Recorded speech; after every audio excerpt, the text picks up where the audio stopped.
There are so many things that happen in our lives that confuse us and cause us pain and leave us searching for answers. When that pain is so great, it can threaten to overtake us. It can cause our confidence in who God is to be shaken.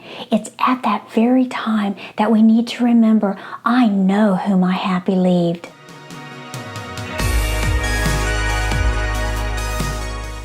Hi, and welcome to Take 5. My name is Lanita, Seay, and today's devotion is called I Know Whom I Have Believed. Those very words were penned by Apostle Paul as he's sitting in a prison in Rome. This is his second time in prison, but this time he's facing execution. All of his friends have deserted him, and knowing what is about to happen, he sits down and he writes a letter to Timothy.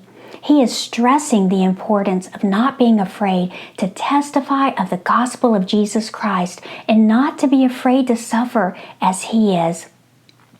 How is it that Paul, in the midst of his suffering and loneliness and pain, is able to think of someone else? We might think, well, that's a very strong person and I'm not that strong. No, it takes a very ordinary person who knows whom he has believed. Paul also knew that his words and his thoughts, if he allowed them to, could go in a very dark direction. It can happen to any one of us very quickly. But that path has no peace in it, only despair. Paul was sitting in prison, yet he was free. Paul was sitting in darkness, yet he had the light of Christ shining in him. Paul was sitting in shackles, but he was not bound by them. Paul knew his life was about to end, but he knew who held his future. You see, Paul had found an inner strength and a peace by focusing on whom he had believed. He knew that God was never going to forsake him.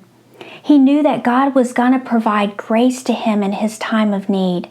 2 Corinthians 12:9 tells us that His grace is sufficient for us, for His power is made perfect in our weakness. We might find ourselves today in a very dark place, but with God's grace, we don't have to let that darkness overtake us. We can say, I know whom I have believed. We can focus on the one who has all the answers instead of focusing on all the questions. We too can find mercy and grace in our time of need. So where are you today? Are you in a situation where you feel lonely and hopeless? Look up, look up. Put your focus and your eyes on the one who can provide you with mercy. Trust in Him, believe in Him to be everything that you need during this most difficult time. He too can give you the inner strength to persevere.